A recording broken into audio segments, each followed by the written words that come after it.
That's just your Aussie ass. Are you okay? Tommy! Yes!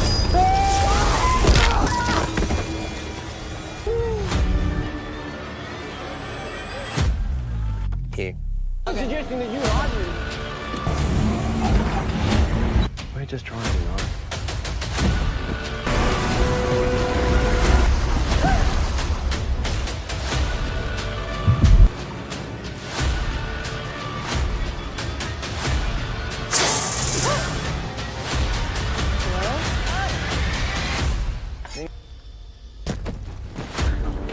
So you take explosive, get it out.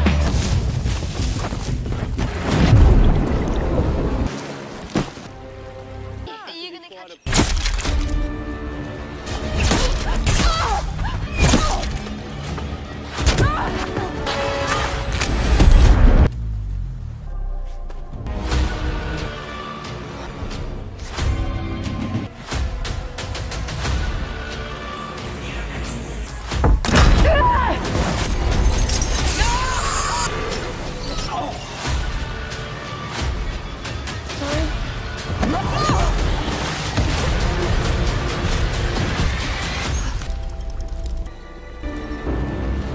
Must be exhausting.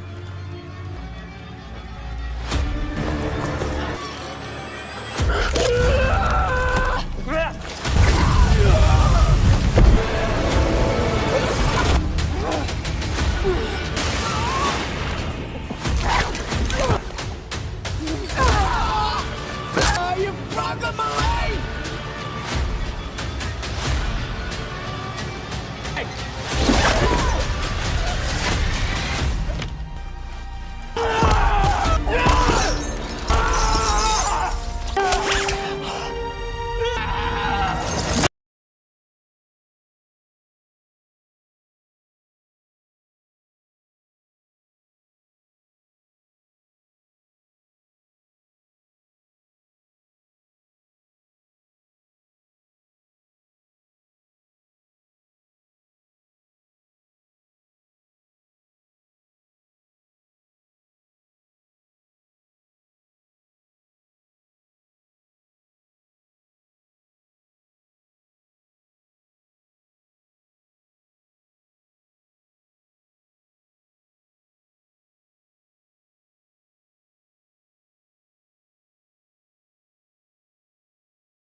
Sasha is inside her tent with her climbing partner, Tommy, carefully treating her sore fingers after days of rough climbing.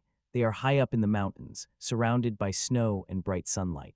Even though her hands are clearly taking a beating, Sasha is eager to keep going. She tells Tommy to get ready so they can continue the climb. A little later, the two of them are back on the icy rock face, moving upward together and enjoying the challenge. For a while, it almost feels playful. They laugh, push forward, and climb through the white mountain landscape like they have done many times before. But then Sasha suddenly slips and drops back.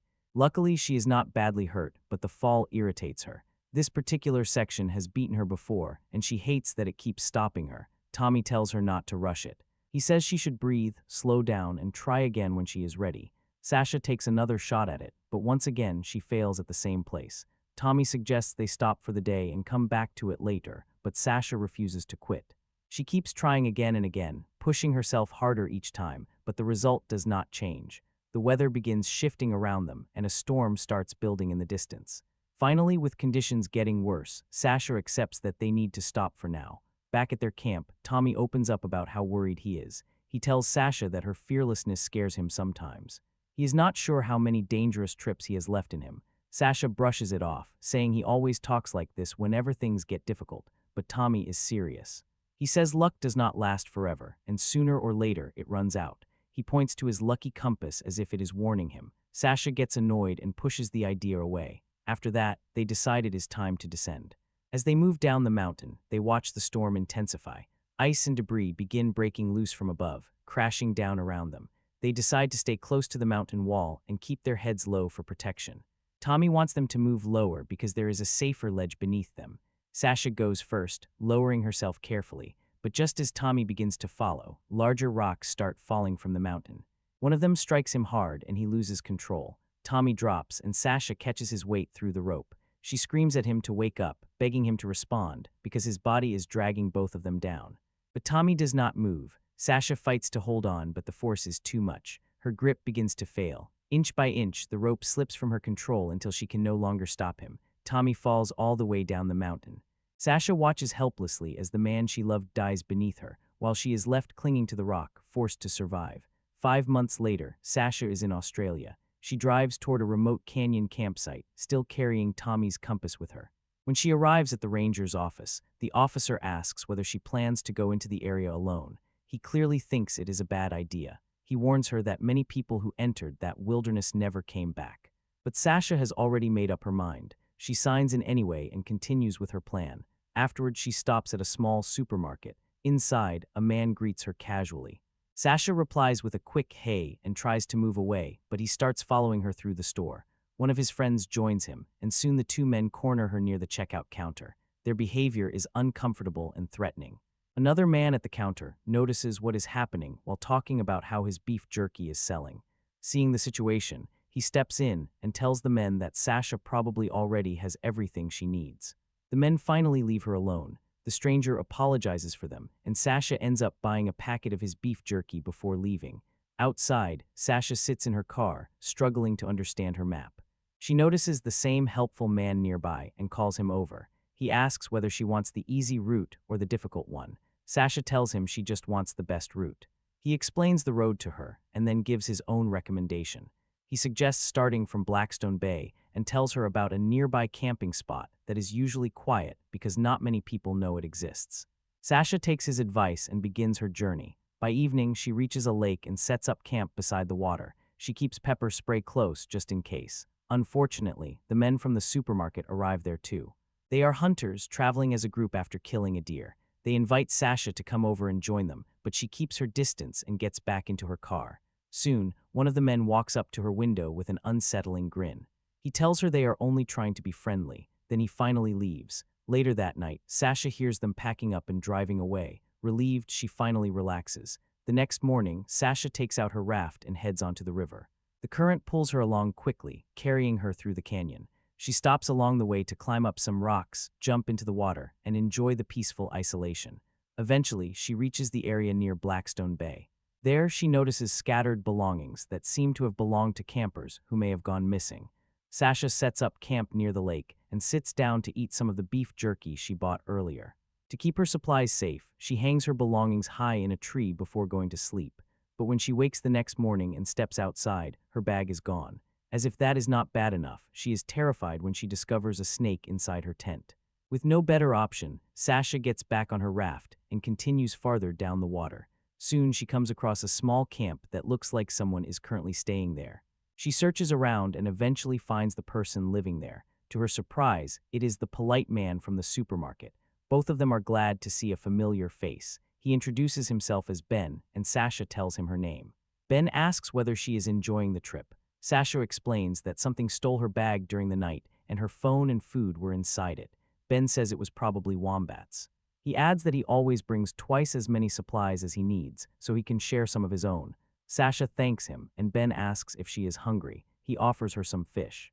At first, she politely refuses, but he insists, so she sits down. Ben starts preparing the fish while they talk. He notices that she tried his beef jerky, which is called Jono's. Sasha asks why he named it that, and Ben explains that it was named after his mother. He then shows Sasha how he collects fresh water from trees and lets her drink some. Sasha asks where he is originally from. Ben tells her his mother brought him to Australia when he was a child. Sasha guesses that he must be from Britain. Ben laughs and, while stabbing the fish, admits she is right. He studies her for a moment and guesses that she is a mountain climber. Sasha tells him she is finished with climbing. Ben assumes it must be because of a breakup. He imagines that she used to climb with her partner. They separated, and that is what brought her out here to camp along the river. Sasha tells him he has it completely wrong. She is not out here because of some failed relationship. She came to escape everything, the pressure, the memories, the constant noise of the world.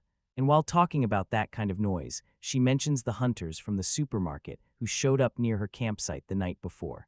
Ben says most hunters are not like those men. According to him, real hunters respect the land, understand the animals, and use what they take. They do not treat the wilderness like an excuse to get drunk and act tough with their friends. Sasha says they were not really dangerous. They were just trying to intimidate her. Ben nods and says he knows. In fact, he saw the whole thing and he thinks she handled it almost perfectly. His words make Sasha go quiet. Then Ben adds that she was smart because she did not give them a reason to hurt her. Sasha looks at him, confused, and asks what he means. Ben calmly admits he was there. He says he was watching because he thought a woman alone in the woods might need help. Then he suddenly laughs and tells her she is special, just like his mother. The mood changes instantly. Sasha lowers the plate, uneasy now, and decides it is time to leave without making a scene. But as she moves away, Ben stops her. That is when she notices something disturbing. He is wearing her bracelet. Ben goes inside his den, then throws a bag toward her. A moment later, he steps back out holding a crossbow and a speaker. He starts playing a song. Then, almost casually, he tells Sasha he has replaced all her essentials. He glances at her shoes and says she should manage just fine. Then he explains the rules. She has until the song ends to run as far away from him as possible. After that, Ben starts dancing. Sasha grabs the bag and bolts into the wilderness. She races back to her raft, jumps in, and paddles hard into the river. Behind her, the song slowly fades into the distance. Then Ben starts running too. The river carries Sasha toward a waterfall. She goes over the edge and crashes into the water below, striking her head beneath the surface. The impact separates her from the raft. Dazed and panicked, she fights her way to shore and pulls herself out, but she cannot stop. She runs again, pushing through the thick jungle and scrambling up rocks. Then she hears voices. It sounds like people talking nearby. Desperate, Sasha climbs toward the sound and calls out for help. But when she reaches it, she realizes the voices are coming from a phone playing a video. On the screen is the missing family, cheerfully saying hello to Ben. Before Sasha can fully process what that means, an arrow slams into the rock near her. She looks up and sees Ben standing above the cliff. He has found her. Sasha runs again. She tears through the jungle as Ben follows, firing arrows from different angles. The chase becomes relentless. Sasha keeps moving, ducking, and sprinting through trees while arrows cut through the air around her. She manages to get farther ahead, but then one arrow pierces straight through her bag. The force throws her off balance, and she tumbles over the edge of a cliff. She rolls violently down the slope until she crashes into the river below.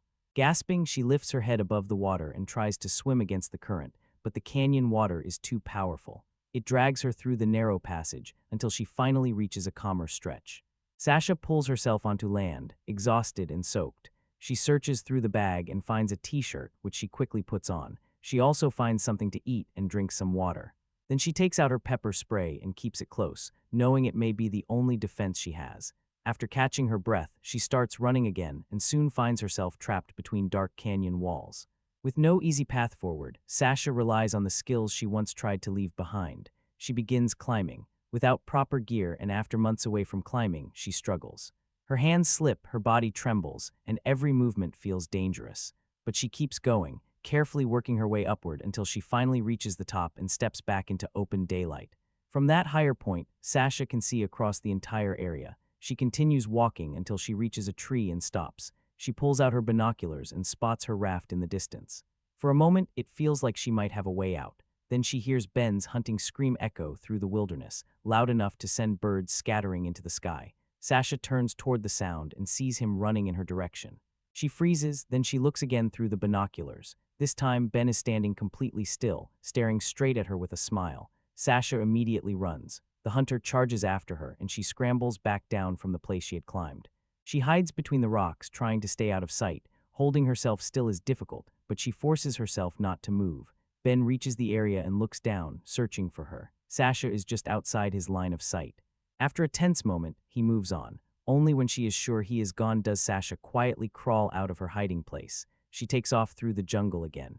Eventually, she reaches a place where music is playing. She raises the binoculars and sees the raft. Nearby, Ben is preparing to dive into the water completely naked. Seeing this as her best chance, Sasha decides to risk it.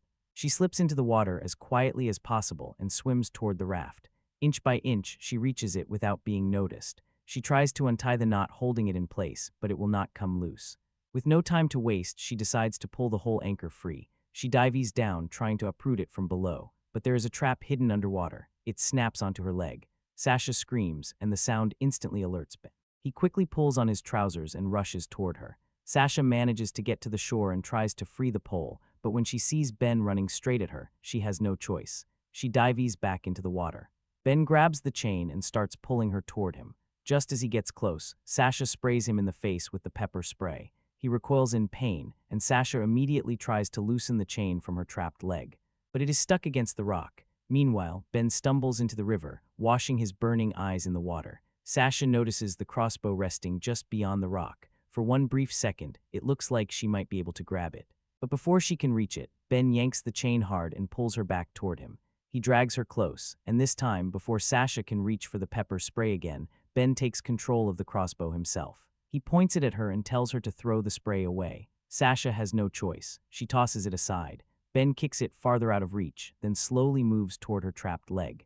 He crouches near the underwater snare and removes it from her ankle. Once she is free, he orders her to stand. Sasha looks at him, shaken and furious, and asks if this is some kind of game to him.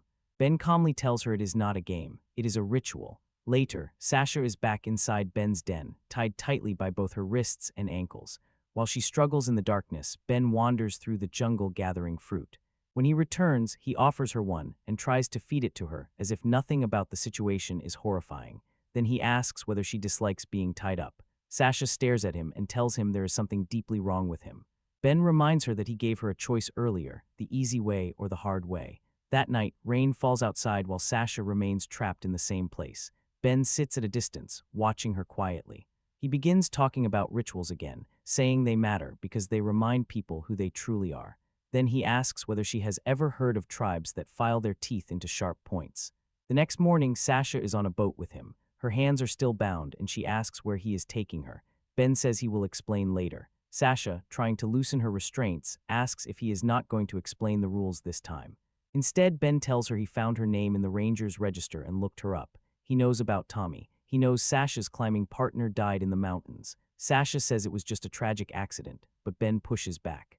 He says the reports describe Tommy as an experienced climber, and to him, something about the story does not add up. Sasha insists accidents happen. As she speaks, she notices an iron bar near her feet. Quietly, she tries to move toward it without drawing attention, but Ben catches the movement immediately. Without hesitation, he shoves her off the boat. Sasha crashes into the river. Ben keeps her chained to the boat and drags her through the water as the current pulls her helplessly behind him. She has no control, no way to fight the river, and no way to free herself. Eventually, they reach a calmer area. Ben hauls her out and brings her to the edge of a gorge. He gives her climbing gear, making it clear they are going down together. Still restrained, Sasha has no real choice but to obey. The two of them descend into the gorge, sliding down into a hidden cave below. At the bottom, they land in water. Ben drags her through it and leads her deeper inside. Then Sasha sees something that stops her cold: bodies. Several of them are hanging inside the cave. Sasha is horrified, but Ben keeps pulling her forward. He explains that some tribes believe a hunter can capture the spirit of their prey by eating its liver. Then he asks if she remembers the family she saw in the video on the phone. He says they did not fight the way she did. As Sasha looks around, the full nightmare becomes clear. Organs and body parts have been cut away from the victims. Nearby, she sees packets of beef jerky. Then she understands. The jerky is made from human flesh. Sasha panics and tries to get away, but Ben drags her into a corner. His voice becomes strangely quiet as he asks whether she really thinks something is wrong with him. Terrified, Sasha chooses her words carefully. She tells him she thinks many people must have hurt him. She says she is sorry for everything that happened to him, trying to reach whatever human part might still exist inside him. Then Ben puts his fingers into his mouth and removes his fake teeth. Underneath them are his real teeth, sharpened into terrifying points. He takes Sasha's hand and places it near his mouth, letting her feel how close he is to biting her, but then he lets go. A moment later, he runs off, leaving her alone in the cave. Sasha quickly starts looking around. Among the disturbing things in the den, she notices a photograph that appears to show Ben's mother. Before she can do much else, Ben returns and drags her to another spot. He hangs her up by her wrists, though her feet can still barely touch the ground. Then Ben begins stirring a strange liquid, saying it is part of the ritual. Sasha remembers the photograph and carefully brings it up. She asks if the woman in the picture is his mother. Then she says his mother looks just like him. Ben smiles. He steps closer, softening as he repeats the affectionate things his mother used to call him. Sasha forces herself to smile along with him, keeping him talking. Ben moves nearer and says his mother was special, just like Sasha. Then he reveals she was the first person he did it to. He embraces Sasha. The moment he gets close enough, Sasha makes her move. She clamps onto him with her legs and bites down hard on his ear until it bleeds. Ben screams and thrashes in pain, trying to pull away. In the struggle, the rope holding Sasha snaps. Ben grabs her shirt, but Sasha slips out, tearing the fabric as she breaks free. He catches the chain and yanks her back, but Sasha pulls against it with everything she has. She manages to escape into the water. Ben charges after her. He grabs the end of the chain and ties it around her waist, trying to keep her under his control. But the fight carries them into the rushing water, and suddenly both of them are swept away. They tumble down with the current. Underwater, Ben slams his head hard against the rocks. The rope suddenly catches on a fallen tree log, stopping Sasha in the water and leaving her trapped. Gasping for air, she scrambles back toward the snag, trying desperately to free herself from the chain, but it will not loosen. Finally, she manages to untangle the rope from the log, and both she and Ben surface together. Ben is still unconscious. Sasha grabs a rock and starts smashing at the chain, hoping to break it apart. But no matter how hard she hits, the metal refuses to give. Then Ben begins to wake up. Sasha rushes back to him and forces his face beneath the water, trying to drown him before he can recover. But Ben fights upward, pushing his head out of the river. Sasha changes tactics and tries to choke him instead, but even injured and dazed, he is strong enough to shove her away. She reaches for another rock, but Ben still has control of the rope. He drags himself toward her, crawling across the wet ground, then overpowers her. He gets on top of her and starts strangling her. Sasha struggles beneath him, weakening fast, her hand searching for anything that might save her. Just when it looks like she is about to die, Ben freezes. For a moment, he seems to see his mother in her face. Instead of finishing her, he gently reaches toward her, as if trying to caress her. Sasha uses the hesitation instantly. She punches him away, then grabs the rock and slams it into his leg again and again. Ben screams and slaps her off, dragging himself away from her. Sasha clutches her bleeding nose while Ben cuts open his trousers to inspect the damage. His leg bone is broken. Both of them collapse onto the sand, exhausted and wounded, as evening settles over the canyon. Trying to keep herself steady, Sasha mocks him and says he must have had one terrifying dentist. Then she wonders if he ate that person too. After a pause, she asks if the darkness ever makes him feel depressed. Then Sasha begins talking about Tommy. She says when he fell, his weight was pulling both of them down. She had to let him go. But the worst part is that she will never know if he was already dead or if he might still have been alive when she released the rope. Ben listens in silence. Sasha admits Tommy did not even want to be on that mountain anymore. He was tired of pushing their luck, but she did not listen to him. The next morning, Sasha looks up at the massive rock wall ahead of them. Ben's wound has already started turning bad, and infection is setting in. Sasha asks about the jungle path behind them, wondering if there is another way out. Ben tells her it would take 12 days on foot to reach the road. Sasha knows they do not have that kind of time. She tells him she has to climb the wall. Either they climb today, or she waits for him to die from infection, because that is exactly where he is headed. She approaches him, but Ben holds a knife out toward her. Sasha tells him she can help stabilize his leg with a knot. She says she will need to make a harness for him and pull him up the rock. Then she asks him to remove her cuffs. Ben says he will unlock them once they reach the wall. They begin moving. At the base of the climb, Sasha builds him a harness. Ben warns her that if she tries to drop him, he will tear her off the wall with him. Then he unlocks her cuffs, though he keeps the two of them tied together. They start climbing. The ascent is brutal. Sasha pulls herself upward, with Ben hanging below and depending on her strength. Once they are high enough that he cannot clearly see what she is doing, Sasha tries to free herself from the rope connecting them. But Ben notices and yanks her down hard. Sasha steadies herself and continues climbing. As they rise higher, Ben asks her whether Tommy looked like he was flying when he fell. Sasha does not answer. She just keeps climbing, forcing herself toward the ledge above. At last, she pulls herself over the edge and out of Ben's view. Quickly, she ties the harness rope around a tree log, then loosens the rope attached to her own body. Below, Ben senses something is wrong. He starts pulling on the rope, screaming threats at her. Sasha hangs from the log while he drags with all his strength, but the harder he pulls, the more the knot around her loosens. Finally, Sasha slips free. She gets to her feet, leaving Ben stranded alone on the rock face below. Then she walks to the log and unties the rope holding him. Ben drops. He falls to his death. Now Sasha still has one final challenge left. She has to climb the rest of the rock wall without ropes, without proper support, and with her body already battered. Her feet are injured, but she keeps moving. Inch by inch, she forces herself upward. At one point, her foot slips, and she is left hanging from the edge. For a terrifying moment, it looks like she might fall too. But Sasha gathers every bit of strength she has left and pulls herself over. She lies there, breathing hard, finally safe. Later that evening, Sasha continues walking until a passing car spots her. The people inside take her to the forest ranger, where she tells him she knows where the missing people are. A rescue operation begins immediately, and the truth spreads through the news. The people everyone believed had vanished in the wilderness were not simply lost. They had been hunted by a serial killer. Sasha turns off the news report and goes to the beach. Tommy's compass is still with her. She holds it, kisses it goodbye, and throws it into the sea.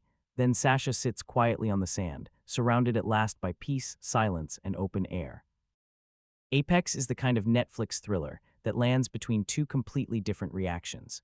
For one viewer, it is exactly the lean, tense survival movie they wanted to find while scrolling through a platform packed with forgettable releases. It is star power, wilderness danger, a clean thriller hook, a short runtime, and enough intensity to work as a solid Friday night watch.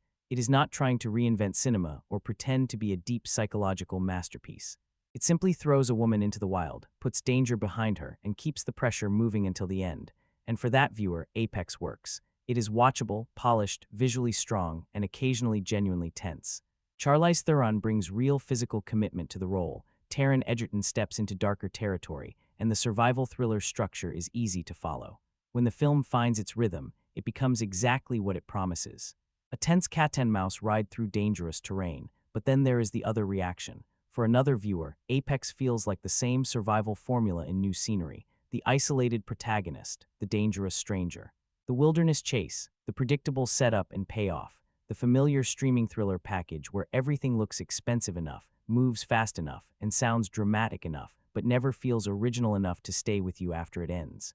That is what makes Apex so divisive. It is not bad enough to dismiss, but not distinctive enough to escape the shadow of stronger films in the genre. It sits in that middle ground where the craft is visible, the performances have moments, the locations are striking, and the basic experience is entertaining, yet the story feels like something we have already watched before. Depending on what you bring to it, that can either be enough or nowhere near enough.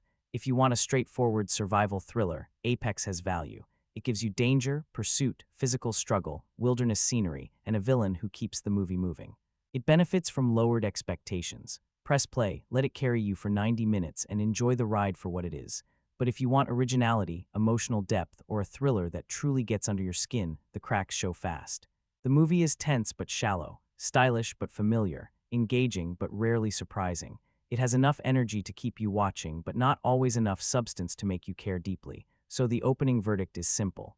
Apex is a polished, divisive streaming survival thriller that delivers a decent rush, but not a lasting impact. Some will call it a gripping Netflix surprise. Others will call it another disposable piece of genre recycling. Honestly, both reactions make sense. Apex is not a complete failure, far from it, but it is also not the peak its title promises. At the center of Apex is a premise that sounds simple, but has all the ingredients for a brutal survival thriller. Sasha, played by Charlize Theron, is not introduced as a helpless victim. She is an adrenaline junkie, a climber, someone used to danger, height, pressure, and physical challenge. That instantly makes the film more interesting than a basic stranger in danger story. Sasha does not stumble into trouble without skills or instincts. She understands risk. She knows fear. She already lives close to the edge. But the film does not begin with the hunt. It begins with loss. Sasha is climbing with Tommy, played by Eric Bana, and their dynamic quickly shows history. He seems tired of this life. He wants this climb to be the last one. She pushes him, teases him, calls him old, and the scene carries that familiar tension between someone still addicted to the rush and someone who has started to feel its cost. Then tragedy hits. Tommy dies and Sasha is left carrying that weight. That grief becomes the emotional doorway into the rest of the film. Sasha travels to Australia, Tommy's birthplace, and what begins as a personal journey turns into something far more dangerous. On paper, it is a clean setup. A grieving woman enters the wilderness alone, trying to process what she has lost, and instead finds herself trapped in a nightmare. The landscape becomes more than a backdrop. It becomes a test. Every river, cliff, trail, and stretch of isolated bush becomes part of the battlefield. And then comes Ben. At first, he does not appear as the obvious threat. That misdirection is part of the film's game. Sasha meets creepy men along the way, the kind of characters a thriller uses to pull your attention one way while the real danger moves in from another. Ben enters with charm. He feels like the safer presence, the approachable stranger, the one who understands the land and might offer connection when Sasha is at her most vulnerable. But once she is isolated, the mask drops. Ben reveals himself as the true predator, turning the wilderness into a hunting ground and Sasha into the target of a twisted ritual. This is where Apex fully becomes a cat-and-mouse survival thriller.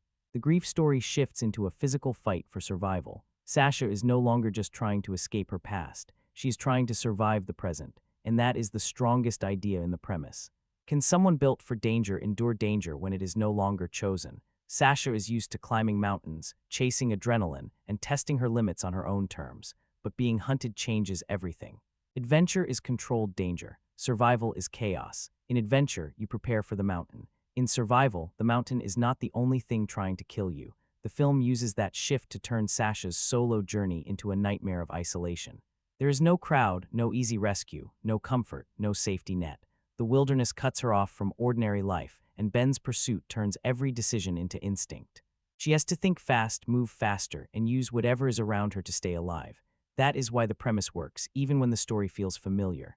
A lone woman, a remote landscape, a charming psychopath, and a hunt that becomes more personal as it continues. None of these ingredients are new, but they are effective. The film understands the primal appeal of this kind of thriller. It strips the story down to fear, endurance, and the desperate need to keep moving. The weakness is the grief element. It matters to the setup, but it is not explored as deeply as it could have been.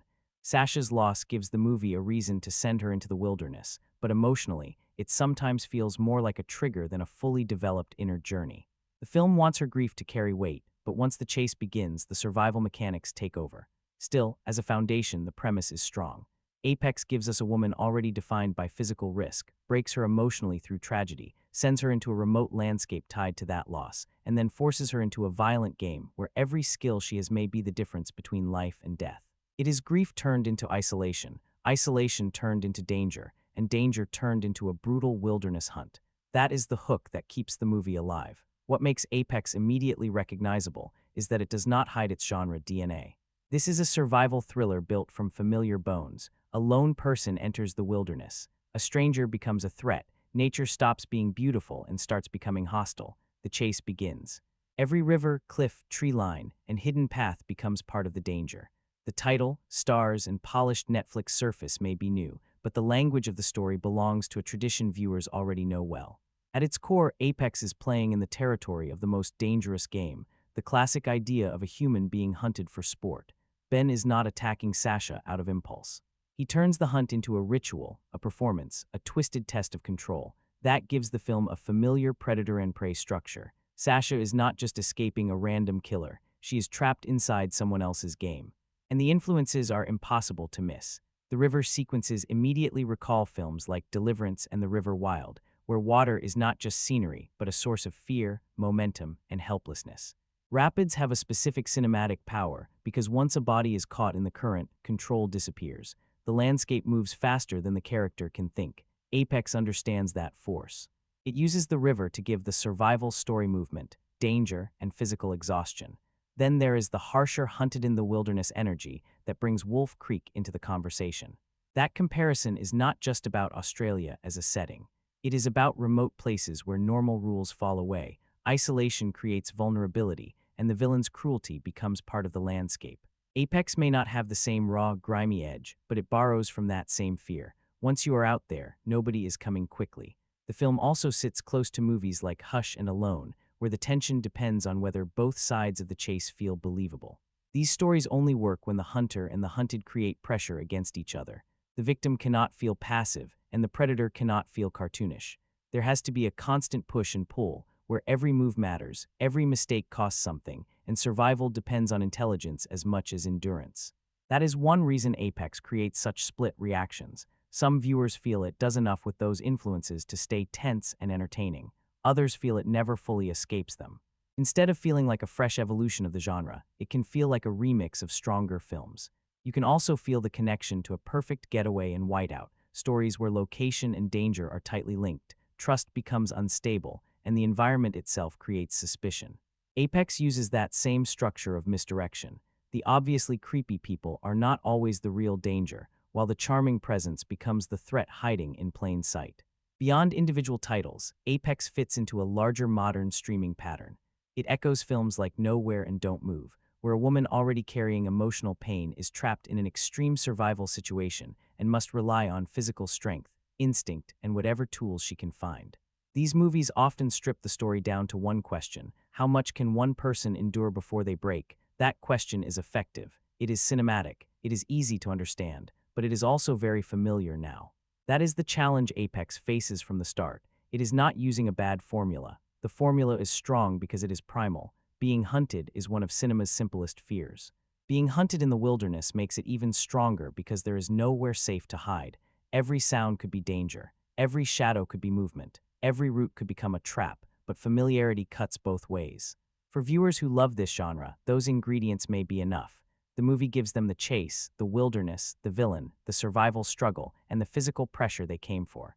It feels like comfort food for thriller fans, intense, simple, and easy to settle into. For viewers looking for reinvention, those same influences become a problem. Instead of homage, they can feel like imitation. Instead of building on the legacy of survival thrillers, Apex sometimes borrows the shape without matching the impact. It has the river danger, the isolated woman, the charming predator, the psychological game, and the physical ordeal, but it does not always find a fresh emotional or narrative angle to make those pieces feel surprising. That is why the film's genre DNA is both its strength and its weakness. Apex knows what kind of movie it wants to be. It understands the appeal of a stripped-down wilderness hunt. It knows the power of a beautiful landscape turning hostile. It knows why audiences respond to stories about survival, pushed into extreme danger. But it also reminds us of too many other movies while rarely making us forget them. So when Apex works, it works because the survival thriller formula still has power. When it falls short because that formula has been done before, and often with sharper teeth. The biggest problem with Apex is not the premise. The premise works. A grieving climber enters the Australian wilderness, meets a charming stranger, and slowly realizes she has walked into a deadly hunt. That is a strong thriller setup. It has isolation, danger, physical stakes, psychological pressure, and a lead character capable enough to fight back. On paper, that is more than enough to build a tense, memorable survival film. The problem is that Apex rarely makes that setup feel new. From the beginning, the movie has a habit of showing its cards too early. You can almost feel the screenplay planting pieces in front of you and waiting for you to notice them. When Sasha struggles with a certain part of the climb early on, it does not feel like a natural character moment. It feels like a signpost. The film is quietly telling you, remember this because it will matter later. And sure enough, it does. Exactly when expected, exactly how expected. That kind of structure is not automatically bad. Thrillers need setup and payoff. Survival movies especially depend on early details becoming crucial later. But the best films make those payoffs feel satisfying, not mechanical. They hide the machinery. They let the audience connect the dots just late enough to feel clever. Apex does not always manage that. Instead, many of its turns feel like they are moving along a track that has already been laid down. The creepy locals appear. The charming guy becomes dangerous. The wilderness turns into a battlefield. The heroine is pushed to impossible limits. The villain keeps finding her whenever the plot needs him to. The final challenge arrives, and by then, there is little doubt where the story is going. That predictability drains the film of danger. In a thriller like this, fear depends on uncertainty. We need to feel that anything could happen. We need to believe the movie might take a harsher turn, make a bolder choice, or truly punish a mistake. But Apex often feels too safe for a movie about survival. It wants the rush of danger, without fully embracing the unpredictability that makes danger frightening. That is where the lack of originality becomes impossible to ignore. This does not feel like a film built from a fresh idea. It feels like familiar survival thriller pieces arranged into a clean, polished package, a little hunted-in-the-woods tension, a little grief-driven motivation, a little river survival, a little psycho-villain performance, a little final test of endurance. None of these elements are bad on their own, but together they feel too recognizable. For some viewers, that familiarity will not matter. Sometimes you press play on a movie like Apex because you want exactly this kind of thing. You want the chase, the wilderness, the physical struggle, the villain who turns the landscape into a trap. In that mood, originality may not be the main requirement. Execution is. And to be fair, Apex has enough execution to stay watchable. It moves, it looks good, it has moments of tension, it has actors with presence. It knows how to deliver a basic survival thriller rhythm, but watchable is not the same as memorable. That is the gap the film struggles to cross. It can hold your attention in the moment, but it rarely leaves anything behind. You are not left thinking about the psychology of the characters. You are not haunted by the moral weight of the hunt. You are not surprised by the shape of the story. You are mostly waiting for the film to confirm what you already suspected. And when a thriller becomes predictable, suspense turns into procedure. You stop asking, what is going to happen, and start asking, when is the movie going to reach the thing it already told me was coming? That is a dangerous place for a survival film because the genre depends on immediacy. It should feel desperate, unstable, and one wrong decision away from disaster. But too often, Apex feels controlled in the wrong way, not elegant, safe, calculated, familiar, afraid to break from the template. That is why the film feels so divisive. Some viewers will call it a solid, entertaining ride because the formula still works. Others will see the same formula and feel exhausted because they have seen too many versions of this story already. Same isolated setting, same hunter and prey structure, same emotional wound, same survival obstacles, same final push toward victory. It is not that Apex has no craft. It is that the craft is often used to polish a story that needed more invention. A stronger version could have pushed deeper into the psychology of the hunt. It could have made Sasha's grief more unpredictable. It could have made Ben's ritual more disturbing and specific. It could have created survival scenarios that felt less convenient and more terrifying. It could have taken one or two bold turns viewers genuinely did not expect. Instead, Apex mostly plays the hits, and that is the strange frustration of the movie. It is competent enough that you can see the better film hiding inside it. The setting is there. The physicality is there. The star power is there. The survival framework is there. But the originality is not strong enough to make the film rise above its influences. So yes, Apex is tense in places. Yes, it is easy to watch. Yes, it has enough movement and danger to satisfy viewers looking for a straightforward thriller. But when the credits roll, the strongest feeling is not shock, fear, or emotional release. It is recognition. You have been here before. There is a specific kind of survival thriller Netflix has been leaning into lately, and you can almost recognize it within the first few minutes.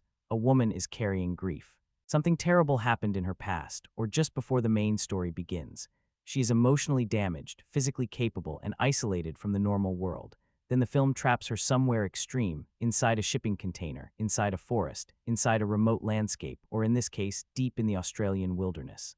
From there, the story becomes a test of endurance. That is exactly where Apex fits. Sasha is not simply thrown into danger. She is introduced as someone already carrying loss. The movie gives her grief before it gives her the hunt, and that has become a familiar streaming thriller pattern. The protagonist is not only fighting for survival, she is also fighting through trauma. The external danger becomes a physical expression of the emotional pain she carries. On paper, that can be powerful. A survival thriller becomes more interesting when the character's inner life connects to the danger around them.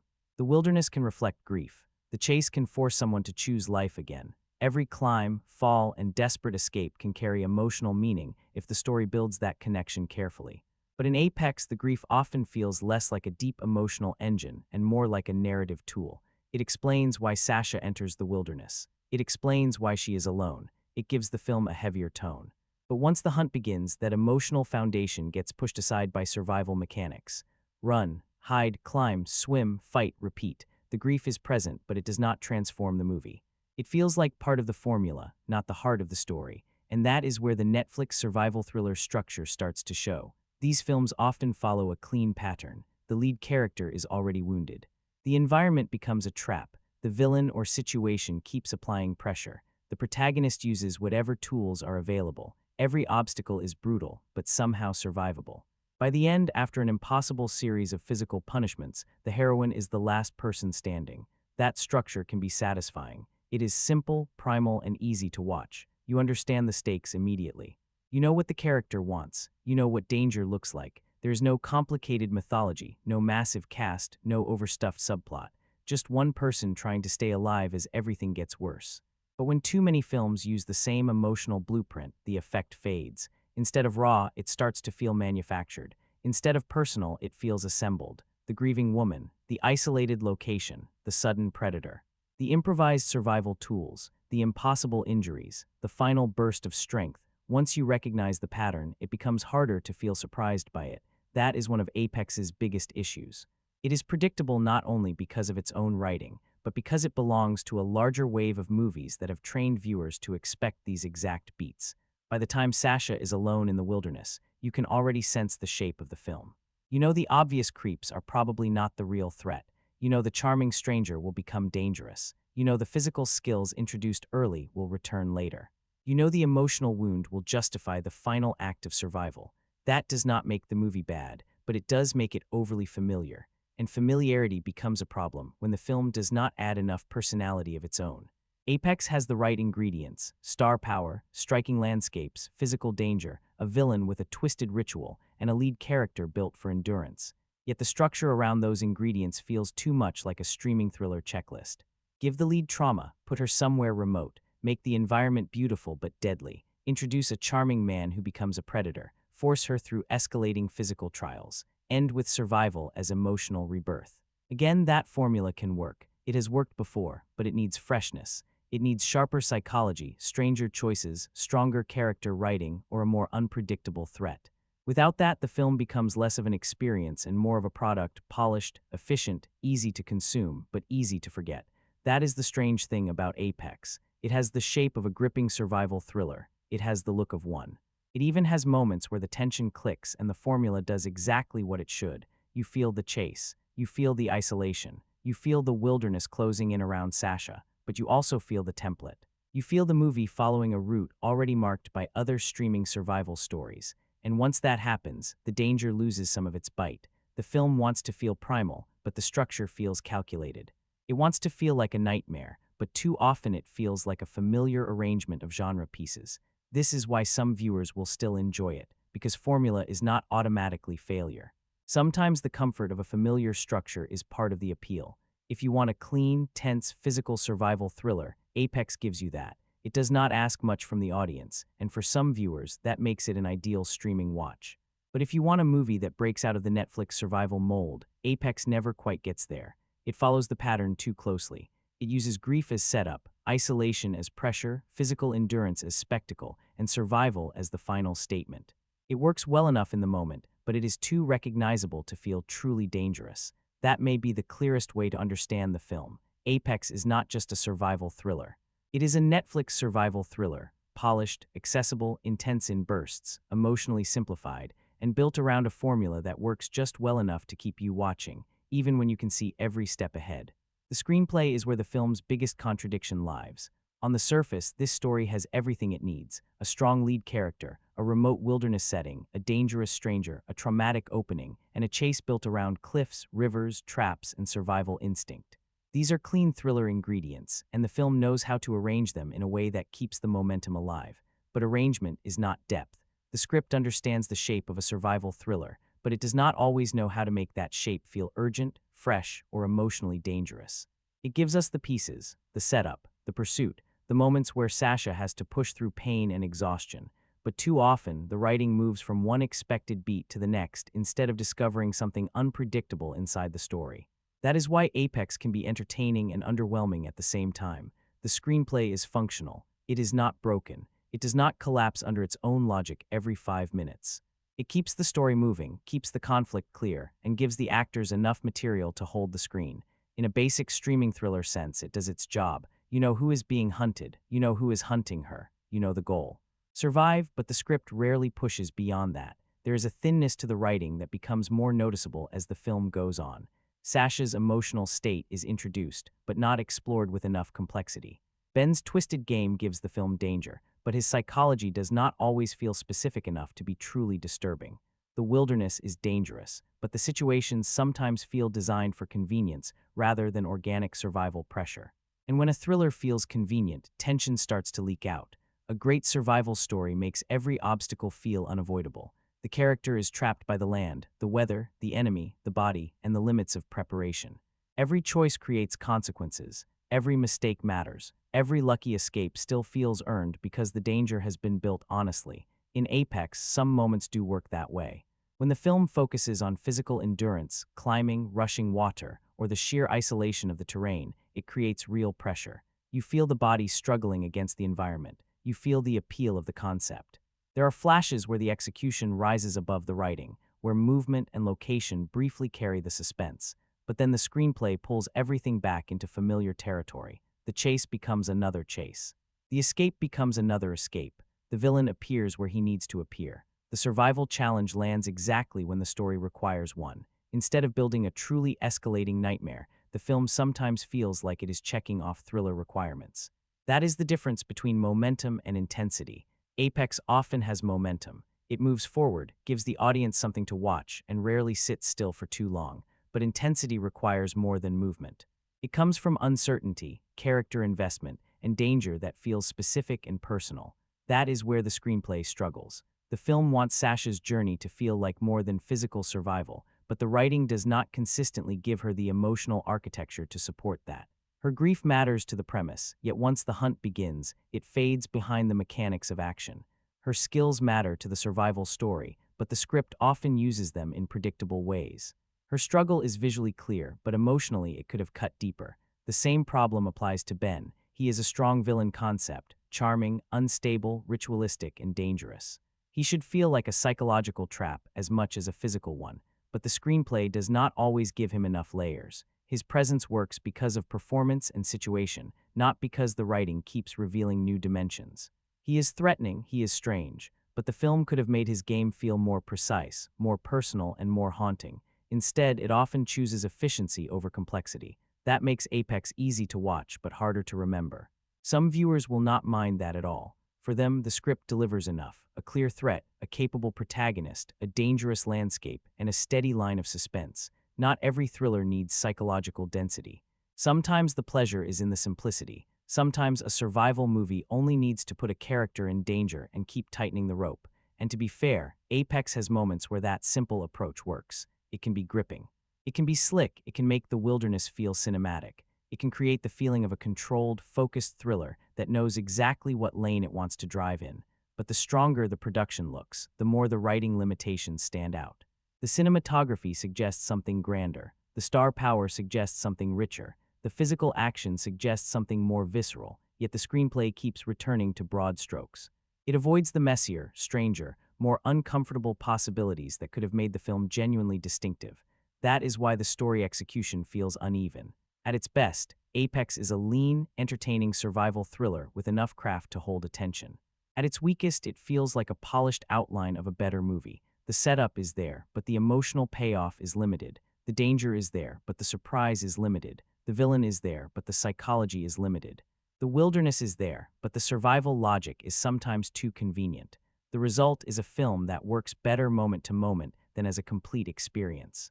You can enjoy individual scenes. You can appreciate the physicality. You can admire the scenery. You can be pulled along by the chase. But when you step back and look at the screenplay as a whole, it becomes clear that Apex is not lacking ingredients. It is lacking invention. The story is sturdy enough to carry the movie across the finish line, but not sharp enough to make that finish feel powerful. It delivers a ride, but not a revelation. It creates suspense, but not enough consequence. It gives us survival, but not enough soul. That is the central weakness of the screenplay. Apex knows how to move. It just does not always know how to matter. The emotional foundation of Apex is grief. That is where the film begins. Before Sasha becomes prey, before the wilderness becomes a trap, before Ben turns the landscape into a hunting ground, the movie introduces her as someone carrying loss. She is not going into the wild for adventure alone. She is going there with emotional weight behind her. In theory, that is exactly the right choice. A survival thriller becomes much stronger when the danger outside the character connects to something broken inside them. The wilderness can become a mirror. The hunt can become more than a physical escape. Every injury, climb, and moment of exhaustion can become part of a larger emotional journey. The character fighting to survive can also be fighting to reclaim the part of themselves grief has damaged. That is the version of Apex that feels possible. Sasha loses Tommy, and that loss sends her to Australia. The trip is not random. It is tied to him, to memory, to mourning, and to the need to face something alone. She is already a climber, already someone who understands risk, but grief changes the meaning of risk. What used to be thrill-seeking now carries a darker shadow. Is she testing herself, punishing herself, running from the pain, trying to feel close to someone she lost? These are the questions the film could have used to deepen her. But Apex does not spend enough time inside those questions. Sasha's grief is present, but not fully explored. It gives the film its opening wound. It gives her a reason to leave. It gives the story a serious emotional tone. But once the hunt begins, grief starts to feel less like the soul of the movie and more like a device that pushes the plot forward. That is where the character writing becomes thin. The film tells us Sasha is in pain, but it does not always make that pain feel specific. It shows us the tragedy, but does not build enough emotional detail around what Tommy meant to her beyond his immediate function in the story. His death matters because it gets Sasha to the next phase of the movie, but the relationship itself does not linger with enough weight to shape everything that follows. And that matters, because survival thrillers need more than survival. If all we know is that the character wants to live, the story can still work on a basic level. Survival is primal. It is easy to understand. But if we also know what the character is living with, what they are afraid to face, what memory haunts them, and what guilt or regret drives them, every escape becomes stronger. Every moment of endurance carries emotional weight. With Sasha, the film only goes part of the way. She is physically defined far more clearly than emotionally. We understand that she is tough. She can climb. She handles pressure.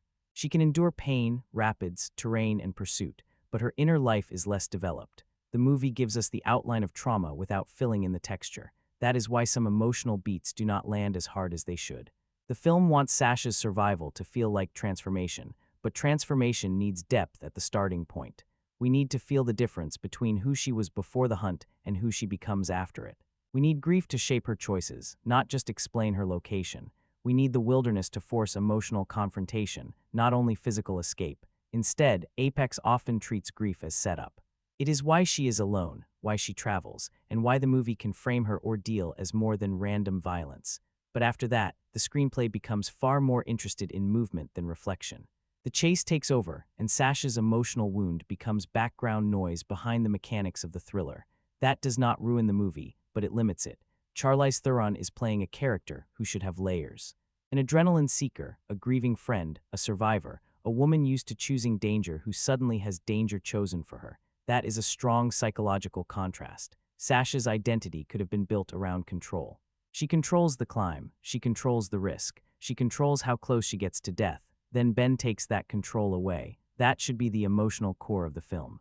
Not just can Sasha survive, but what happens when someone who lives by controlled danger is thrown into uncontrolled terror? That idea is buried inside the premise, but the script does not dig deep enough. The same thinness affects the side characters. Tommy's presence matters, but it is brief. Eric Bana brings familiarity and weight just by appearing, yet the role does not have enough space to become more than a catalyst. He exists mainly to create the loss that sends Sasha into the wilderness. Once that function is complete, the film moves on. Ben is also shaped more by concept than complexity. He is the charming threat, the predator, the man who turns survival into ritual. That works on the thriller's surface, but stronger writing could have made his obsession far more disturbing. His game could have revealed more about Sasha, more about him, and more about the dynamic between hunter and hunted. Instead, the characters often feel like pieces inside a survival machine. Sasha is the survivor. Ben is the hunter. Tommy is the loss. The locals are obstacles or misdirection. The emotional architecture is simple, maybe too simple, for a film that wants to feel intense and psychological. And that simplicity is what separates a solid thriller from a memorable one. A solid thriller keeps you watching with danger. A memorable thriller makes you care why the danger matters. It turns the body into a battlefield and the mind into another one. It makes every wound connect to something deeper than pain. It makes survival feel like revelation. Apex gets close to that idea, but does not fully earn it. There are moments where Sasha's physical fight hints at an emotional one. Her struggle through the wilderness suggests someone being forced to choose life after loss. Her endurance carries the shape of a character trying not to be consumed by what happened before. But the film rarely slows down enough to let those ideas breathe.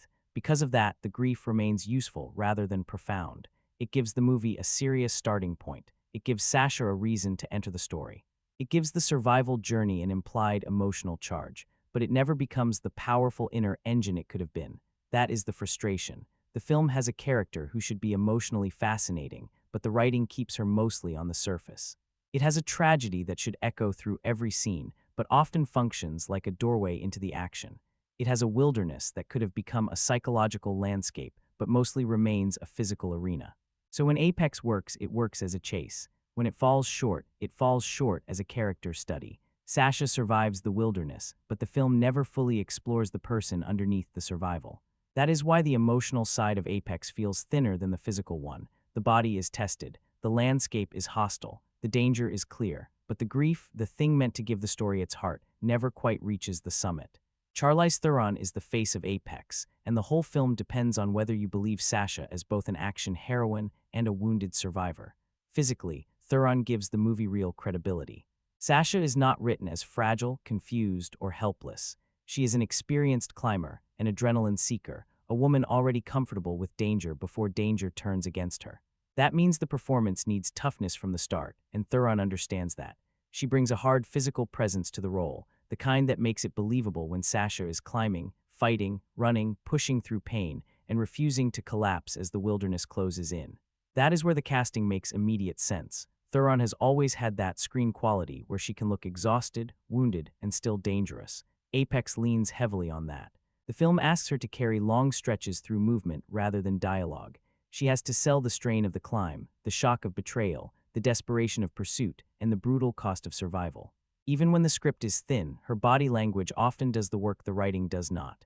You feel the effort. You feel the sweat, the terrain, the pressure, and the weight of someone who has to keep moving because stopping means death. The climbing scenes, the rapids, and the rugged landscape all benefit from the fact that Theron never feels decorative in the role. She feels active, present, embedded in the environment. She gives Sasha the toughness needed for the survival thriller engine to work. For many viewers, that will be enough. They came to see Charlize Theron thrown into a brutal wilderness chase, and the movie gives them that. She looks committed. She looks capable. She brings star power without softening the action. There is a reason some reactions focus so heavily on her physicality. It is one of the film's clearest strengths. Even when the story feels familiar, watching Theron endure the ordeal gives Apex a certain force. But this is also where the performance becomes divisive. While Theron's physical commitment is strong, the emotional side of Sasha does not land for everyone. Some viewers will see her as fierce, natural, and commanding. Others may find the performance too controlled, too neutral, almost too restrained for a character being hunted, injured, and psychologically pushed to the edge. That criticism matters because Sasha is not just supposed to be a body surviving danger. She is supposed to be a person carrying grief. The film opens with loss, sends her into the wilderness because of that loss, and then uses the hunt as a test of whether she can keep fighting. For that journey to fully work, we need to feel the emotional fracture beneath the physical endurance. At times, Theron gives us the strength more clearly than the fracture. Sasha's face can feel locked into one mode. Focused, hardened, controlled. That can work in certain scenes. She is an experienced adventurer, someone trained to stay calm under pressure. But when that control stays too consistent, it flattens the emotional temperature of the movie. Fear, pain, urgency, grief, panic, these emotions need to rise and fall. They need to break through the toughness. For some viewers, they do not break through enough. That becomes especially noticeable beside Taron Egerton's more expressive villain performance. Ben is volatile, strange, performative, and unpredictable. He gives the movie bursts of energy. He reacts. He shifts. He seems to enjoy the game he has created. So when Sasha remains emotionally contained for too long, the balance can tilt in an unexpected direction. The villain starts to feel like the more alive presence on screen. That is dangerous for a survival thriller. The audience should never lose emotional connection with the person being hunted. We can be fascinated by the predator, but we have to stay locked into the survivor. We need to feel her terror, rage, desperation, and will to live. Theron gives us the will. She gives us the toughness. She gives us the endurance. But the script and performance together do not always give us the vulnerability that would make Sasha unforgettable. Still, it would be unfair to place all of that on Theron. A performance can only go so far when the character writing is limited. Sasha's grief is not deeply explored. Her relationship with Tommy is brief. Her inner life is suggested more than developed. Much of Sasha's role becomes physical reaction. Escape this, survive that, climb here, fight there. Thuron is carrying a character designed more clearly as a survival figure than a fully textured human being. And within those limits, she does a lot. She makes Sasha believable as someone who would not fold under pressure. She gives the film its action credibility. She brings enough star authority to make the movie feel bigger than its basic premise. Without her, Apex would feel smaller, more disposable, and far less polished. But that same star power also creates expectations. When you cast Charlize Theron, viewers expect more than competence. They expect emotional fire, layers, and a role that allows her to be more than tough. Apex does not always give her enough material to reach that level. It lets her climb, run, suffer, and fight, but rarely lets Sasha become psychologically complex. That is the split. As an action presence, Theron works. As a physical survivor, she works. As the visual anchor of the film, she works. She gives Apex a strong center and helps sell the harshness of the wilderness. But as an emotional lead, the performance is more uneven, not because there is no effort, but because the role often mistakes endurance for depth. Sasha is constantly tested by the environment, but not always revealed by it. We see what she can survive, but we do not always feel who she is becoming. And that is the frustration of Charlize Theron in Apex. She is one of the biggest reasons the movie is watchable. Her physical commitment gives it weight, her presence gives it scale, and her toughness fits the survival thriller framework beautifully. But the movie needed to let her bleed emotionally as much as physically. Sasha should not only feel strong enough to survive the hunt, she should feel like someone whose soul is being dragged through it. If Charlize Theron gives Apex its physical anchor, Taron Egerton gives the film its unstable pulse. Ben is the character who turns the movie from wilderness drama into survival nightmare. At first, he enters with charm. He does not immediately announce himself as the monster, and that matters. In a film like this, the villain has to be believable before he becomes dangerous. He has to feel like someone Sasha might speak to, briefly trust, or at least underestimate. Egerton understands that game. He does not play Ben as pure brutality from the first second. He lets him appear controlled, friendly enough, maybe strange around the edges, but not instantly obvious as the real threat. That is where the performance finds its first layer of danger. Ben is not frightening because he looks like a villain the moment he arrives. He is frightening because he knows how not to look like one. That false charm makes the shift work. Once the mask drops, Ben becomes the engine of the film. He is not just chasing Sasha, he is performing the hunt. He treats the wilderness like a stage and Sasha like part of a ritual already built inside his head. There is something theatrical about him, something twisted and self-aware. He wants control, he wants fear. He wants the game to mean something, even if that meaning only exists inside his own disturbed logic. Egerton leans into that instability. His performance brings energy to a film that sometimes risks becoming too controlled. When Ben is on screen, the temperature changes. He can be unsettling, strange, amused, cruel, and oddly charismatic. He gives the story a sense of unpredictability the screenplay itself does not always provide. Even when the plot follows familiar lines, Egerton keeps Ben alive in the moment. That is why many viewers may come away seeing him as the standout. He gives the movie flavor. He gives it threat. He gives it the uncomfortable spark a thriller villain needs. Ben is not the most deeply written antagonist, but Egerton plays him with enough force that you feel the potential of the character. He makes you watch him. He makes you wonder what expression will cross his face next, what line he will deliver, what strange turn his mood might take. And in a survival thriller, that matters. The hunter cannot simply be a body moving through the woods. He has to become pressure. He has to feel like an idea invading the protagonist's space. Ben's presence changes the landscape. Before him, the wilderness is dangerous because it is remote, rugged, and unpredictable. After him, the wilderness becomes intentional. The trees, rivers, cliffs, and isolation all start to feel like part of his trap. That is the strongest thing Egerton brings to the role, the sense that Ben enjoys controlling the rules. He is not improvising in panic. He is not simply reacting. He feels like someone who has imagined this, prepared for it, and now takes pleasure in watching another person suffer inside his design. That makes him more than a random psycho in the woods. It makes him the twisted author of Sasha's ordeal. But the performance also exposes one of the film's weaknesses. Egerton is doing more than the writing gives him. Ben is a strong villain concept, but the screenplay does not always deepen him beyond that concept. He has menace, but not enough mystery. He has behavior, but not enough psychology. He has a ritual, but the film never fully explores what that ritual reveals about him, or why this hunt matters beyond surface-level madness. So the result is strange. Egerton makes Ben compelling, but the character still feels limited. You can feel the actor pushing for more texture. He adds expression, rhythm, volatility. He makes Ben entertaining in a dark, uncomfortable way. But the script keeps him inside a familiar lane, the charming stranger who becomes the sadistic hunter. That works, but it could have been sharper, more disturbing, and more personal. The best villains in survival thrillers do not just threaten the hero physically, they reveal something about them. They force the protagonist into moral, psychological, or emotional confrontation. Ben should be the perfect opposite of Sasha. She chooses danger as adventure. He turns danger into domination. She climbs to test herself. He hunts to control someone else. There is a fascinating contrast there, but Apex only partially uses it. Instead of fully developing that mirror, the film often relies on Ben as an external threat. He pushes the chase forward, creates obstacles, raises the stakes, and brings intensity. But he does not always become the kind of haunting antagonist who lingers after the movie ends. And yet, despite that, Edgerton nearly carries the villain side of the film through performance alone. He gives Ben enough personality to stand out in a story that often feels familiar. He understands that a character like this cannot be played as one constant note of aggression. If the villain is always loud, cruel, and obvious, the audience adjusts. The danger goes flat. Edgerton avoids that by shifting tone. Sometimes Ben is charming, sometimes he is cold. Sometimes he seems almost amused by the nightmare he has created. That variation makes him watchable. It also creates an unexpected imbalance. At times, Ben feels more animated than Sasha. He has more emotional movement, more unpredictability, more screen energy. That does not mean the audience is supposed to root for him, and the movie clearly does not intend that.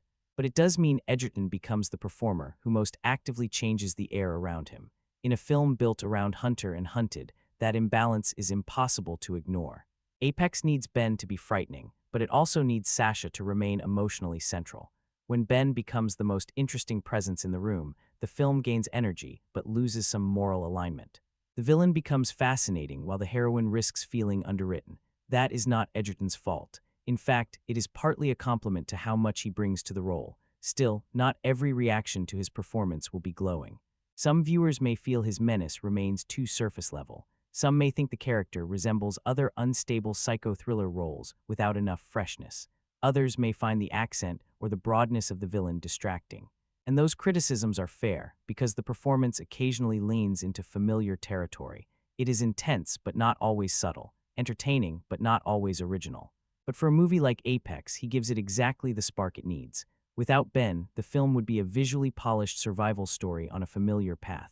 With Ben, it has a wild card, a threat that smiles before it strikes. A villain who turns the landscape into a game. A man whose charm is not warmth but camouflage. That is why Taron Egerton matters so much here. He may not have the richest villain writing, but he understands the assignment better than almost anyone in the movie. He makes Ben dangerous enough to keep the chase alive, strange enough to hold attention, and theatrical enough to separate him from a generic wilderness attacker.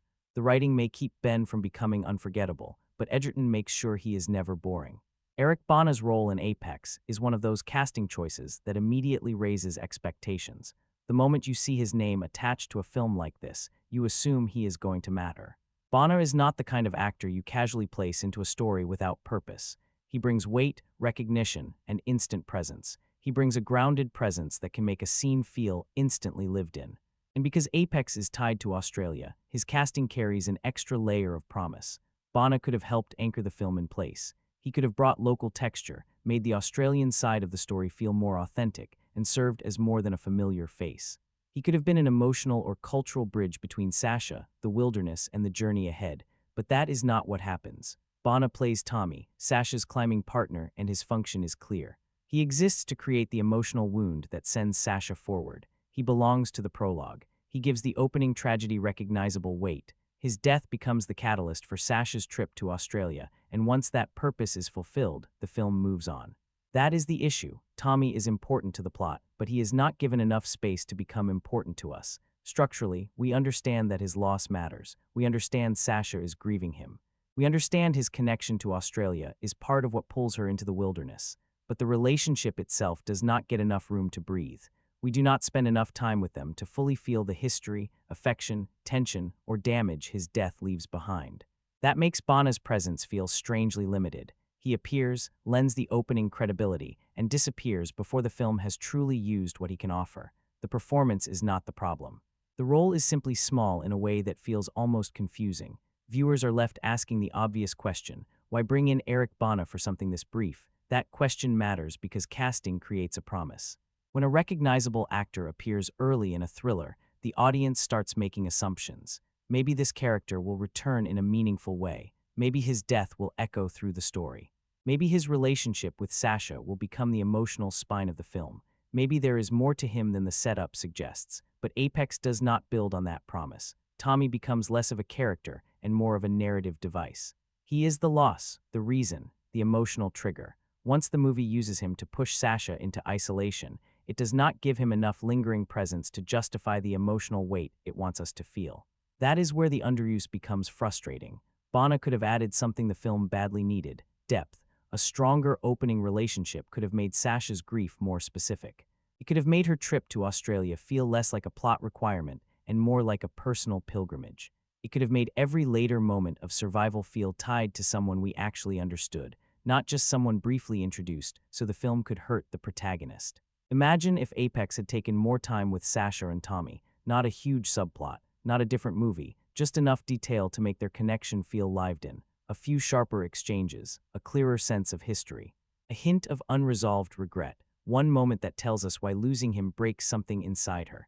Then, when Sasha enters the wilderness, Tommy would not just be the man who died in the prologue. He would become a ghost inside the story.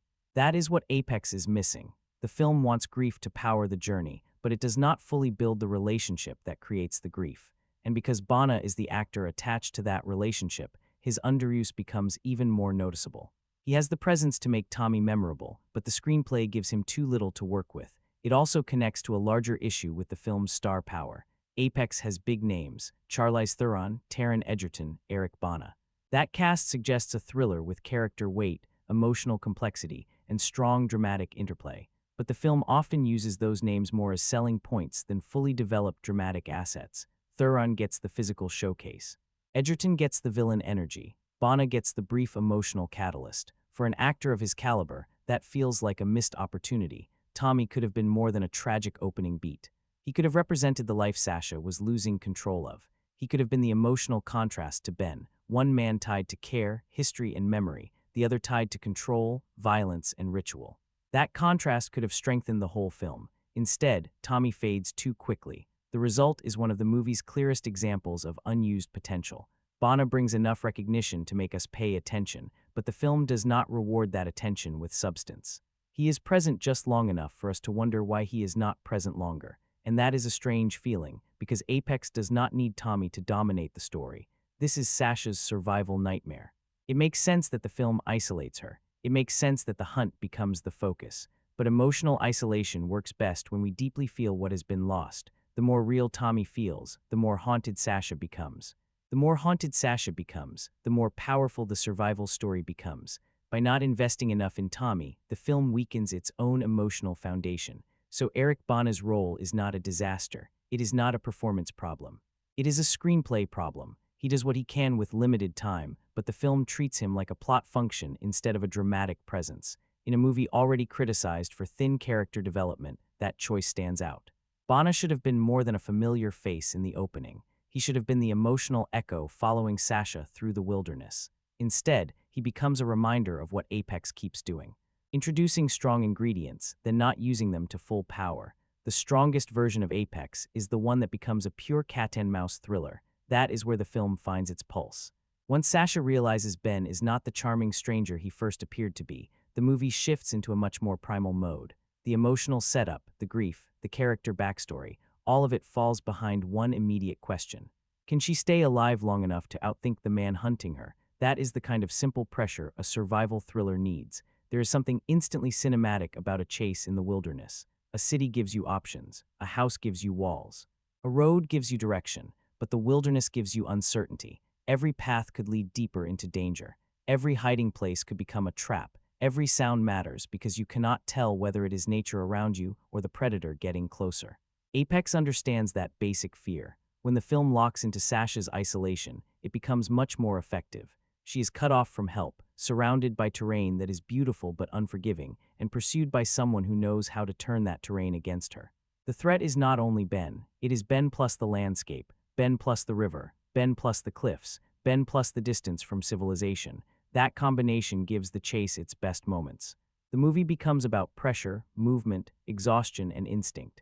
Sasha has to make decisions fast, and the film works best when we feel how little time she has to think. She is not solving a mystery from a safe distance.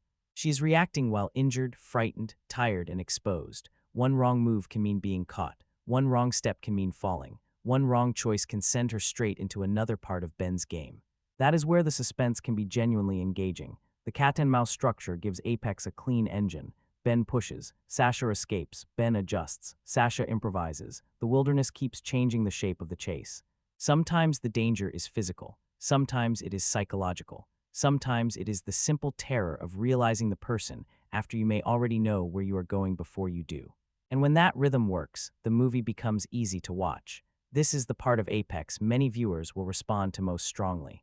It has that edge-of-the-seat quality, especially for audiences who enjoy survival thrillers where the pleasure comes from the chase itself. You are not necessarily watching for deep character study. You are watching for pursuit, close calls, the feeling of being trapped in open space, and the tension of someone surviving with only instinct and whatever the environment provides. The film also benefits from the fact that Sasha is not helpless. That makes the chase more dynamic. If she were completely unprepared, the story would become one-sided too quickly. But Sasha has physical skill. She can climb. She can endure. She understands risk. That gives her enough credibility to fight back, adapt, and keep the tension alive. The question is not whether she has any chance at all. The question is whether her skill set is enough when the danger is no longer voluntary. That is a strong survival thriller idea. Sasha chooses danger in her normal life. She seeks it. She climbs into it. She builds her identity around it. But Ben turns danger into something else. He removes the choice. He makes the wilderness hostile on purpose, and that shift gives the chase more meaning than a simple run through the woods. Sasha is forced to confront danger without control. Still, the suspense does not work equally well for everyone. Some viewers will find the movie tense from start to finish. Others may feel the tension never fully ignites. That split reaction makes sense, because Apex often gets the atmosphere right while struggling with the mechanics. The pressure is there. The landscape is there. The villain is there. But the film sometimes lets convenience weaken the danger. Ben appears too easily. Sasha survives too neatly. The chase can feel staged instead of chaotic. Obstacles arrive because the screenplay needs them, not always because the environment naturally creates them. That matters. A cat-and-mouse thriller depends on trust. The audience has to believe both characters are making choices inside a real situation. The hunter should feel clever, not magically informed. The survivor should feel resourceful, not protected by the script. When a villain keeps finding the protagonist without a believable reason, suspense turns into frustration. When escapes feel too arranged, danger starts to feel less dangerous. Apex occasionally falls into that trap. It wants us to feel trapped inside a brutal survival scenario, but the logic can feel too clean. The chase is exciting in concept, but not always raw enough in execution. It gives us pursuit, but not enough unpredictability. It gives us danger, but not enough consequence. That is why the suspense works in bursts rather than as a constant grip. At its best, Apex makes you feel the panic of being hunted through terrain with no mercy. The river scenes, climbing sequences, and moments of physical exhaustion are where the film tightens. You feel Sasha's body being tested. You feel the scale of the environment. You feel the basic fear of not knowing how far away Ben is. At its weakest, the film moves through pre-planned survival stations. Run here, hide there, climb this. Escape that, repeat. The structure keeps the movie moving, but repetition can dull suspense. If every sequence becomes another version of the same chase beat, the danger starts to flatten. A survival thriller needs escalation. Each stage should feel worse than the last, not just like different scenery wrapped around the same rhythm. That is the challenge Apex faces. It has enough tension to stay engaging, but not always enough variation to surprise. It has enough pressure to remain watchable, but not enough brutality or unpredictability to become unforgettable. It feels like a thriller that knows how to chase, but not always how to shock. And yet the cat-and-mouse element remains one of the film's clearest strengths. Even when the writing is familiar, the primal appeal still works. A person being hunted is one of the oldest thriller engines for a reason. It is immediate, physical, easy to understand. The stakes are instant. Keep moving, stay hidden, find a way out, survive the next minute. Apex taps into that. It may not perfect it. It may not reinvent it. But when the movie strips itself down to Sasha against Ben, body against terrain, instinct against control, it becomes the film it clearly wants to be. A tense wilderness chase where every breath feels borrowed and every escape feels temporary. That is the power of the cat-and-mouse structure here. It keeps Apex alive even when the story feels familiar. It gives the film movement when the characters feel thin. It gives the audience something immediate to hold on to. And it reminds us that sometimes a thriller does not need a complicated hook to work. Sometimes all it needs is someone running for their life and someone else who refuses to stop following. Pacing is one of the more interesting conversations around Apex because the film creates two very different viewing experiences. For some viewers, it moves exactly the way a survival thriller should: quick, direct, constantly pushing forward. Once the danger begins, there is very little wasted space.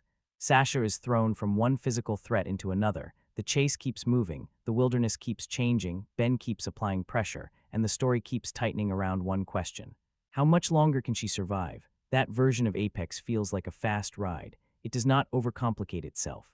It does not pause every few minutes to explain the villain's psychology or bury the audience under unnecessary subplots. It gives you a clean setup, a dangerous environment, and a pursuit that keeps escalating. For viewers who want a straightforward thriller, that can be enough. This also connects to Eric Bana's underuse. Tommy is not a local side character in the same way, but his brief presence reflects a larger pattern. Apex introduces people who could add emotional or cultural weight, then moves past them quickly. The film is so focused on pushing Sasha into the hunt that it never fully invests in the human world around her. Everyone becomes part of the machine, driving her toward danger. That can work in a lean thriller, but it limits the film's personality. The best survival movies understand that the world before the hunt matters. The people around the protagonist matter. The warnings, conversations, atmosphere, local customs, and odd details all create the feeling that the story is taking place somewhere specific. Without that, the hunt may still be tense, but it feels less rooted. Apex often feels less rooted than it should. It gives us a striking environment, but not enough believable community around it. It gives us suspicious figures, but not enough nuance. It gives us local color, but sometimes that color feels painted on rather than lived in. For casual viewers, this may not be a major issue. They may not care if the side characters are thin as long as the chase is exciting. And to be fair, once the survival thriller fully begins, the movie is no longer asking those characters to carry much weight. The focus narrows, and the film becomes Sasha versus Ben. But for viewers paying attention to world building and authenticity, the weakness remains. Side characters are not just filler. They are part of the film's credibility. They help determine whether the setting feels like a real place or a genre playground. In Apex, too many feel closer to the second option. That is why the local stereotypes stand out. They are not the movie's biggest flaw, but they reinforce several of its other problems. Predictability, shallow writing, weak authenticity, and a tendency to use familiar thriller shortcuts instead of sharper observation. The film wants the Australian wilderness to feel dangerous. But that danger would have felt stronger if the people around the wilderness felt more real. Instead, Apex gives us side characters who often feel designed to make us suspicious for a few minutes before the main plot takes over. They add mood but not much meaning. They create unease but not much authenticity. They fill the edges of the frame but rarely deepen the world. And in a movie already struggling to rise above familiar genre patterns, that is another missed chance to make the story feel alive. There is an interesting question underneath Apex. Is this simply strong streaming content, or did it have the energy to work in theaters? On one level, Apex feels completely designed for Netflix. It is compact, direct, easy to understand, and built around a clean survival thriller hook. You do not need a massive explanation to sell it. Charlize Theron enters the wilderness. Taron Egerton turns dangerous. The landscape becomes a trap. The chase begins. That is a very clickable premise, and for streaming, that matters. Apex is the kind of film that can grab attention through a thumbnail, a cast list, and a short description. It has recognizable stars, a simple danger-driven concept, and enough action to promise a fast, tense night of entertainment. You can easily imagine someone scrolling through Netflix, seeing the names, reading the setup, and thinking, all right, this looks worth a watch. In that sense, Apex works as subscription-worthy content. It does not demand too much from the viewer. It does not require theatrical commitment. It does not ask you to follow complicated mythology or invest in a long franchise. It gives you a contained story, a recognizable genre, and a 90-minute survival ride. For many viewers, that is exactly what streaming thrillers are supposed to do. You press play. You get tension, scenery, a villain, and a physical fight for survival. Then you move on. That is both the strength and limitation of Apex. The same qualities that make it easy to stream also make it feel less essential. It is polished enough to satisfy a casual viewer, but not bold enough to demand a theatrical experience. It looks good, but the story is familiar. It has star power but thin characters. It has action but not enough originality. It has tension but not enough lasting impact. So the film sits in that modern middle space, too well-made to dismiss as throwaway content, but too conventional to feel like a major cinematic event. That is where the theatrical question becomes interesting. With the right marketing, Apex could have had some theatrical appeal. The Australian wilderness, rapids, cliffs, and wide landscapes naturally benefit from a bigger screen. Survival thrillers can be powerful in theaters because the environment surrounds you. The height feels higher, the water feels louder, the isolation feels larger. A film like this could have gained intensity from scale. The visuals are one of its strongest assets, and theatrical presentation might have amplified them. The river sequences especially could have played well with theatrical sound and size. Rapids are not just something you watch. In the right environment, you feel them. The roar of water, the chaos of movement, the pressure of being dragged into something uncontrollable. All of that becomes more immersive when the screen and sound system are working at full force. The climbing scenes could have benefited from that scale too. Height is one of the most immediate forms of cinematic tension. A cliff face on television can still work, but a cliff face in a theater can make the body react. You feel the drop more, the exposure more, the vulnerability of a person hanging in open space. That kind of physical suspense can translate beautifully to a theatrical setting. And then there is the cast. Charlize Theron and Taron Egerton are not small names. Their presence gives the film visibility and audience curiosity. Theron's action credibility alone could have been a selling point. Egerton playing against type as a darker, more unstable figure could have added another layer of marketing appeal. On paper, there is enough here for a theatrical thriller campaign. Big star, remote wilderness, psychological hunt, brutal survival. But theatrical potential is not the same as theatrical necessity. A film needs more than landscapes and recognizable actors to feel essential on the big screen. It needs urgency, distinction, the sense that this experience will be stronger, richer, or more memorable when shared with an audience. Apex has pieces of that, but not enough. Its story is too familiar to feel like an event. That is why streaming may actually be its natural home. The movie is easier to appreciate when expectations are lower. As a Netflix discovery, it can feel like a pleasant surprise. A polished survival thriller with strong scenery and enough tension to justify the time. As a theatrical release, the weaknesses might feel bigger. The predictability might be harder to forgive. The thin character writing might stand out more. The authenticity issues might feel more frustrating. Streaming changes the standard. At home, a film like Apex does not need to become unforgettable to feel worthwhile. It only needs to be engaging enough to hold attention. It needs to be better than the next thing in the queue. It needs to deliver a solid experience without making you regret pressing play. And for many viewers, Apex clears that bar. That is why some will call it a strong streaming release. It has the professionalism viewers expect from a major platform film. It looks expensive enough. It moves fast enough. It has familiar faces. It delivers tension, action, and a straightforward survival hook. It is the kind of movie that can satisfy someone looking for undemanding entertainment after a long week. But the danger of that label is that it can also become a ceiling. Good for streaming sometimes means not good enough to matter, and Apex occasionally falls into that trap. It feels built to be consumed more than remembered. It gives the viewer a clean hit of genre entertainment, but not the cinematic aftershock that makes people talk about it for days. That is the gap between streaming value and theatrical power. Streaming value is about convenience, accessibility, and immediate engagement. Theatrical power is about scale, impact, and memory. Apex has the first more consistently than the second. It is easy to watch, easy to recommend to survival thriller fans, and easy to fit into a casual movie night, but it is harder to argue that it demands the full big screen treatment. Still, the film is not without ambition. There are moments where you can see the bigger movie trying to break through. The wilderness photography, the physical action, the rapids, the survival set pieces, and the idea of a grieving climber being hunted through terrain she should understand. These elements could have supported a stronger theatrical thriller if the screenplay had been sharper and the emotional stakes deeper. That is what makes Apex slightly frustrating. It has enough production value to suggest a bigger experience, but enough formula to keep it grounded in streaming territory. It looks cinematic, but often thinks like a platform thriller. It has theatrical images, but streaming-level storytelling. It has a premise that could have filled a theater with tension, but an execution that feels more comfortable on a couch. Maybe that is exactly why the movie divides people so much. If you watch Apex as a casual Netflix thriller, it can be fun, tense, and visually impressive. If you watch it expecting a major survival film, it can feel thin, predictable, and underdeveloped.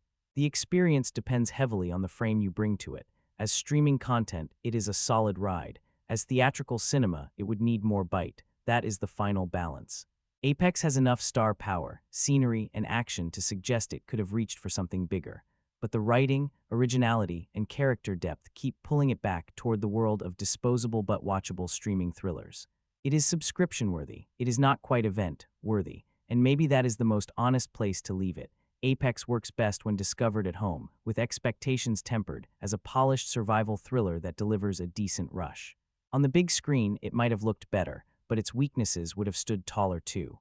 The final verdict on Apex is complicated because this is not the kind of movie everyone will agree on. Some viewers will walk away calling it a solid surprise, a tense, polished survival thriller with enough action, scenery, and star power to justify the stream. They will see Charlize Theron fighting through the wilderness, Taron Egerton bringing unstable villain energy, the Australian landscape giving the film's scale, and the chase structure delivering the pressure they wanted.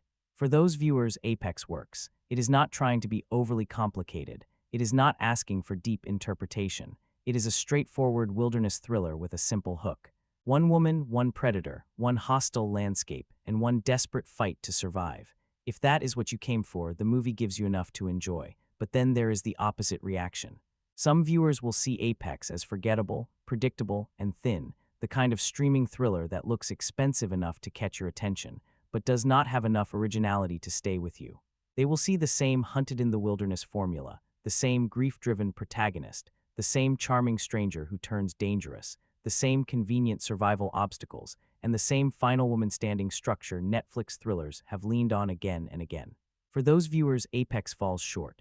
That is why the response ranges so widely. You can understand why someone might rate it highly as a fun, intense, rewatchable survival ride. You can also understand why someone might give it a low score and call it generic, shallow, or skippable. The film has real strengths, but they sit right beside very visible weaknesses. Its biggest strength is presentation.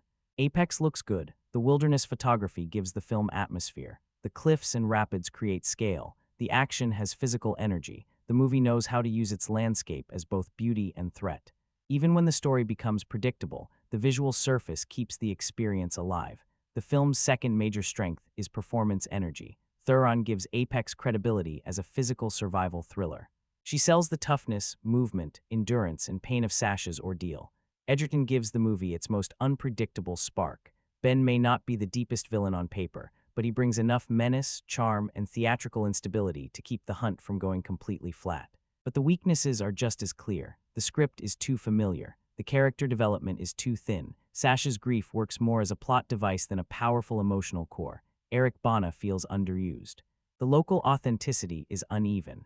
The pepper spray detail and other realism issues pull some viewers out of the story. The survival logic bends too far for convenience. And for a movie built around suspense, too many beats are visible long before they arrive. So the final judgment depends on what kind of viewer you are. If you want a clean, tense, visually attractive streaming thriller, Apex is worth watching. It has enough momentum to keep you engaged, enough danger to create a decent rush, and enough star presence to feel bigger than a generic survival movie. It works best with tempered expectations, something you press play on when you want atmosphere, action, and a simple fight for survival. But if you want originality, emotional depth, harsh realism, or a thriller that truly unsettles you, Apex may disappoint. It does not reinvent the genre. It does not fully escape its influences. It does not always earn the emotional weight it reaches for, and despite its title, it rarely climbs to the highest version of what it could have been. That is the honest conclusion. Apex is not a disaster. It is not a masterpiece either. It is a polished, watchable, sometimes gripping survival thriller trapped inside a very familiar formula. Its best moments come when the body, the landscape, and the chase take over. Its weakest moments come when the writing asks us to accept shortcuts, cliches, or emotional depth that has not been fully built. So where does that leave it? Somewhere in the middle, but an interesting middle. Apex has enough craft to avoid being disposable, but not enough invention to become essential. It is entertaining in bursts, visually strong, and carried by physical commitment. But it is also predictable, uneven, and too dependent on genre machinery. For survival thriller fans, it is a decent ride. For anyone tired of the same streaming formula, it may feel like another familiar climb. And maybe that is the perfect final verdict. Apex reaches a respectable height, but never quite earns the summit.